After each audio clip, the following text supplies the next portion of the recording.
It's also on this version, this variety of the new Native 5, I believe is what this is. It's the brand new one with S35 VN steel. Also an excellent Spyderco knife, nice and light. I loved carrying this one in the few days that I've had it since I got it over at Blade HQ. Great knife.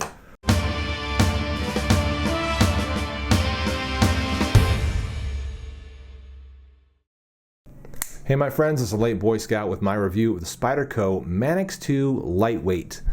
This is the blue FRN version, the translucent blue FRN version. There have been additional varieties of the lightweight knife released since this one came out. I believe this is the original. It's got that pinned pivot on it. I believe they since have released a screw-in pivot so you can actually adjust the pivot tension on there. This pinned pivot has given me no problems whatsoever, so I'm fully confident in it. It's actually complete pin construction, as you can see.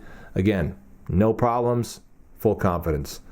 But again, they have updated that. They've also got additional versions with kind of a black translucent FRN, as well as kind of like a midnight blue non-translucent, which I believe is the current version of the lightweight Manix. I don't have that one. That one is S110V steel. A bit more expensive than this BD1 steel having blade, which comes in at 80-ish bucks. But fantastic knives in both cases.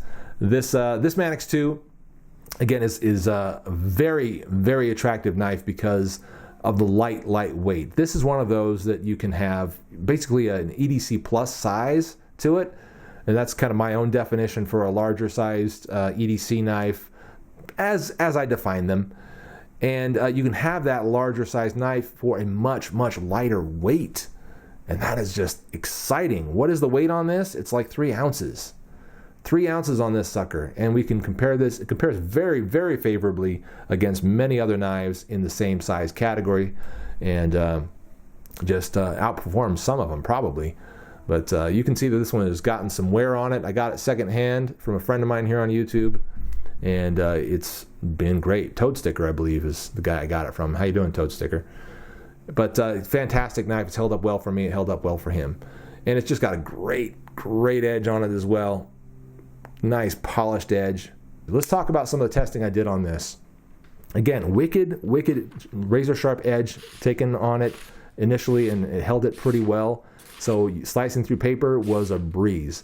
I mean, you could cut through it slowly, cut through it more quickly, kind of carve at it, go through it, the paper nice and slowly, and kind of do little curving cuts. It worked great. It's a nice fine edge on it and just does extremely well. So again, as far as what kind of an edge it takes a fantastic one. Moving on to some cardboard, I slipped through cardboard with this pretty easily as well. Again, I would attribute that very much to the full flat grind, which is nice and slick and doesn't drag much, so it just presses through that material quickly. It does a great job. Slipped through that cardboard like nothing. Also bearing down on some wood, had to get into a nice 2x4 and kind of carve away at that for a little bit. And how did that do? Again, it's got a great geometry to it, the edge, and prying away at some of those chips and kind of digging into it the way I was, and I did, I bore down on it pretty hard. There was no issue with the lockup afterwards. There was no stretching of the pivot. The pinned pivot, like I said before, no damage to it, no wear on it.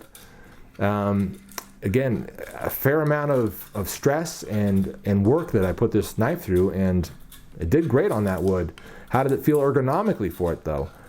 I would say that it was on par with a lot of other knives in its size range, in that, you will get some fatigue from doing that kind of work. It will press into the web of your hand. It's a little bit squared off there at the top, not super rounded there, and so that will kind of press into the web of your hand and kind of give you that fatigue. We've got a wire pocket clip on it, which doesn't loop over to become super deep, but it's deep enough for me. We've got a nice generous size lanyard hole in there, so you could probably double up some paracord and feed it through there and have a kind of a pre-made lanyard hole in there very easily. The FRN bidirectional texturing, I should say, is very effective. It's nice and grippy. You've got that also on something like the Delica 4, exact same texturing, okay, bidirectional. You can see that. How this, it's sharp over here, so it pulls back when you put your thumb on it and pushes back on it this way. And that's the deal for here as well.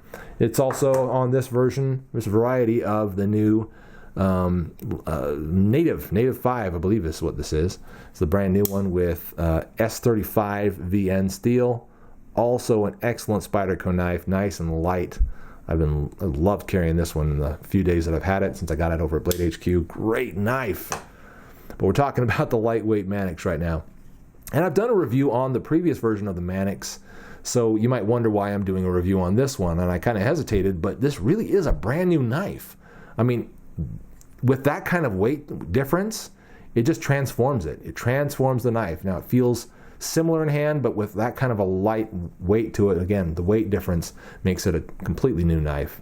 And let's talk about those ergonomics real quick. We've got this nice choke-up choil up here to get nice, fine control over the knife, or you can choke back over here and get a little more reach, depending on what you prefer to do.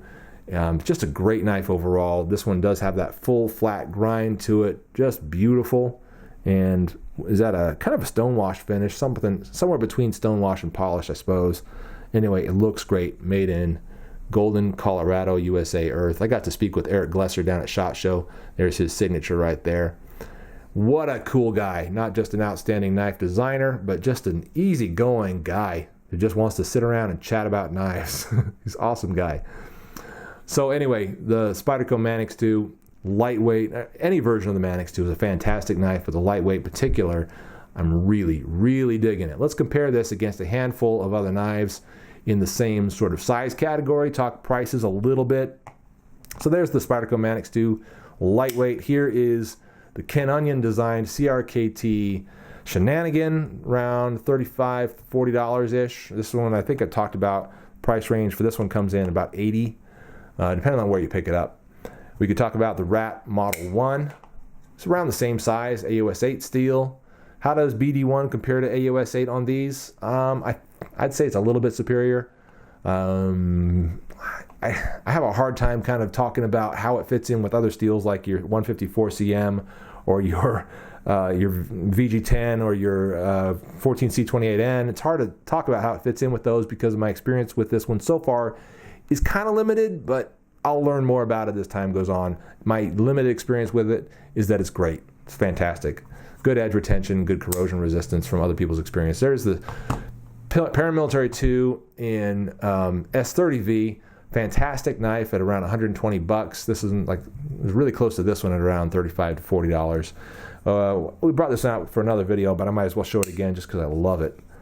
That's VG10 steel having Boker Titan. This is the 10th anniversary version. There it is, our decade edition, 2005 to 2015. Number 308 of 600. Get yours while you can if you want it. I got mine from Blade HQ. Carbon fiber scales. I talked about that in a previous video. Fantastic knife. I'll get around to a review on that one eventually, but I like showing it now because it's so cool. Anyway, it compares very favorably both in ergonomics and in price to a lot of these other knives. It beats some of them. This one beats most of them in my humble opinion.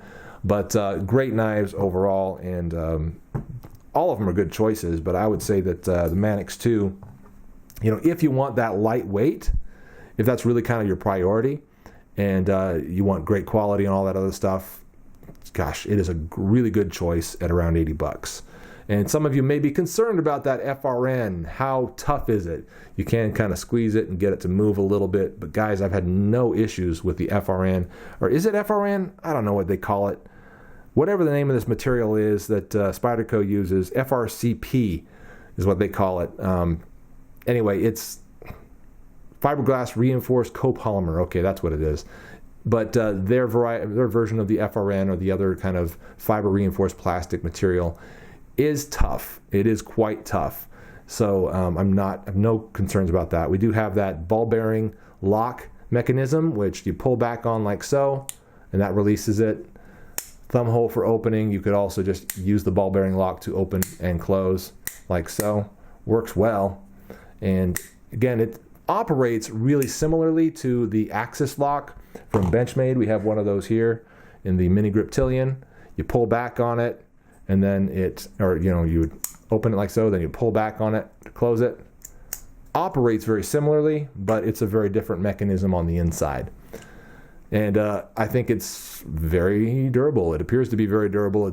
I've heard no bad things about it, and I've had no bad experiences with it. Again, this is the original version with that translucent pullback thingy on it, whereas I think later versions have that in black. But otherwise, it fills your hand pretty nicely, and it carves and cuts pretty well. So I would say that the Spyderco Manix 2 Lightweight is a great design and really good for some of those harder EDC Plus type tasks, and just, again, with the weight that it comes in at, again, around 3 ounces, it's fantastic. It's EDC Plus usefulness in EDC sized weight. And that's just awesome. And that's my review of the Spyderco Manix 2 Lightweight. I'm the Late Boy Scout. Thanks very much for watching. We'll see you later. I'm Eric Lesser, work at Spyderco. I'm going to be showing some of the early 2015 products that should be hitting the market shortly. So the first I'm going to start with is a collaboration. This is a collaboration with a man from Poland. He's a custom knife maker named Marcin Swish.